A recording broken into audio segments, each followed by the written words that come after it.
Hey everybody, it is Tedley Tedlicious here, and us fans just got taken on a whirlwind through this crazy episode because you know what? The producers thought they knew what we were going to be shocked by, but lo and behold, it was the drama at the end that got us all in, so you better prepare for some spoilers as usual, even though I never warn you, but prepare for spoilers because we're talking today.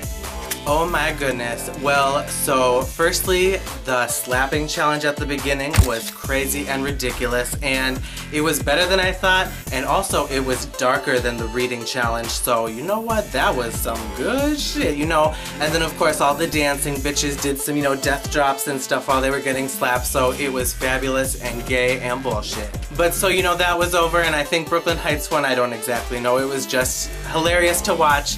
But so then, or yeah, because she picked the teams. But so anyways, yes, then the teams, because they brought back 6 girls from season 11 who already went home back into the competition. Now, firstly though, there's only 6 and there's only 6 in, so that means there's 3 girls left out. So to give them just a moment and a shout out, I just want to say Mercedes Iman Diamond from Minneapolis, Kahana Montrese from Las Vegas, and also Raja O'Hara, the final Davenport, did not make the cut to come back to the show. But so then the queens who were there, okay, well, so first and foremost, you know, I love Soju and I'm glad she got another moment to be on the show, but they didn't even like give her a cute edit or a cut or anything like that. Like, it was basically just like her talking about her cyst again, and not even in a way that was cute or anything, or like, yay, Soju's back. It was just kind of like, I don't know, it just wasn't even good. Like, it wasn't a good side story. She couldn't walk in heels. That was a hot mess. It's like, oh, Soju, you should have just stayed home. Oh my goodness, Honey Davenport with a beard? Ooh, oh my goodness, okay, so that was some trade up in there. I was like, no, don't shave it off, don't do drag, just to be a part of the pit crew. Alright, and so then what else was the drama and the craziness of the behind the scenes? Well, other than that, there's only one other thing I can think of, which was, of course, the Ariel Versace wig drama, which, oh my goodness, it just got a whole nother layer.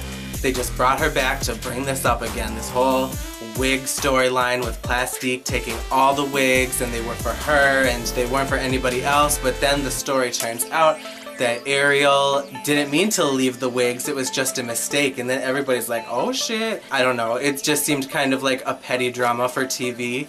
But it was, but so then she said she was gonna go all Jersey, and it's like, well shit, I've been waiting, where's the table? Go ahead and flip that shit.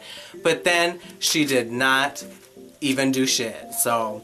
Okay, so then just getting right to it, the runways, you know, just going down the list from what I can remember, you know, if it was good or bad or whatever. I distinctly remember Evie Oddly in her denim, torn, tattered realness, fierceness outfit, and I actually have to say that I think Starlet Envy's outfit was better than Evie's. Like, Evie did not do herself a service. Like, I think that the guests was better, and they always have a problem with that. They always have a problem with that as the judges. So you can't do that to yourself, but that was the moment I knew she wasn't gonna win. But it still looked like Evie Oddly made it. Like, I mean, it looked more like Scarlet Envy's makeup looked more like an art piece than it did just someone else's drag makeup. But you could tell Evie Oddly did it. And then there was Nina West, and oh my goodness, like, all my gays told me that I had like ESPN or whatever it is, because like I called it out as soon as she went down in that pride outfit. It's like, oh shit, that never goes over well on RuPaul's Drag Race. That's like an instant call to the bottom 2 is to wear a pride outfit, and there were 2 of them. There was gay pride and there was trans pride, so there was a double chance. I don't know, I think that the issue the judges have with it is pride is great and everything for the correct season, but sometimes it can look tacky, especially all the rainbow colors together, so I think that's the issue they have, but I just knew they were gonna hate that shit, but so there was that. Then we have Akira Davenport with Honey Davenport, and they look like beautiful pageant bitches. Honey looked like she went from looking like the butchest she ever looked to the most feminine she ever looked, you know, so it was, you know, 360 degrees right there. And Akira, now she looked like, she had the wig on from the promo, she looked like how, you know, she presented herself at the beginning. It's like, there she is. There's like the star, Miss Akira Davenport. Oh yeah, and then Silky Nutmeg Ganache, she came out there and she was with Soju, so that was a plus. And Soju looked pretty good. Her makeup made her look like Cher. Her outfit looked like it was falling to pieces on the runway, and Michelle didn't like her, you know, padding or whatever.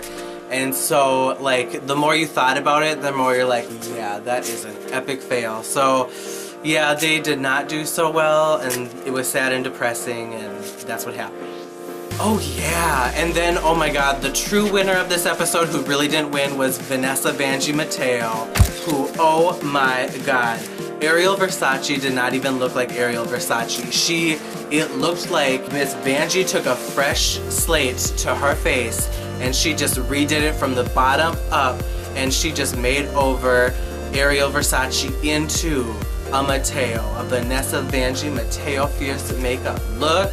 And then they came out in the whole outfit from head to toe, and it looked beautiful, and oh my goodness, they did the best. That was the best Cyst-er makeover challenge that's ever happened on this runway. I don't care what anybody else says. Miss Vanjie doing another Miss Vanjie on somebody else, and that was Ariel Versace. That was an amazing transformation. I'm still obsessed. I will forever be obsessed. Vanjie deserved that win. But with that said, out came Brooklyn Heights. Brooklyn Heights came out then with Plastique Tiara, and they looked fabulous. And I will say that Plastique, her makeup did look like a Brooklyn Heights production as well, as did the outfit. The one thing I will say about the whole Brooklyn Heights runway look was that this whole drag mother thing, I don't even know her drag mother's name because she didn't mention it. Like, maybe it was somewhere else, somewhere in the show or something. I would be like, yes, this is her name, this is the club she works at, this is where you can give her a tip. I would have said a lot more than she did, so it seemed a little sketchy, the details she left out, but it did enough to get her the win, so she's headed to the top anyway, so I mean, really. But so then the bottom two came out after everybody on the runway was enforced to say who they think should go home, which they said Evie versus Silky. But so then anyways, it turned out to be Silky versus Nina, and they were doing no scrubs. And Nina was popping off with, a little move here and there, and I thought she was actually doing pretty good. She was feeling the energy of the song. It didn't really build up to anything else, but at the end it did get a little bland, but she was doing pretty good for most of it. But then Silky, I don't know what the fuck that bitch was doing. That was the sloppiest shit I had ever seen. It was basic, it was ratchet, it was just where is the stardom gonna show up in this bitch eventually?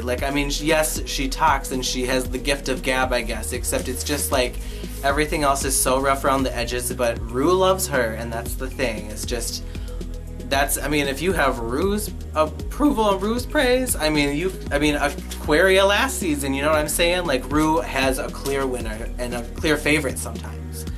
So, Nina had to go. I don't know if I fully agree with that because, no. I think that's the general consensus of the fans, so I just don't know what to say, but I think she's gonna come back to All Stars and just kill it, and I think she'll be an All Stars winner. Potentially. I don't know. But anyways, okay, thank you guys so much for watching again. I love you guys every single week. I love doing this shit. Please like and comment, and I will see you guys next week. Love you.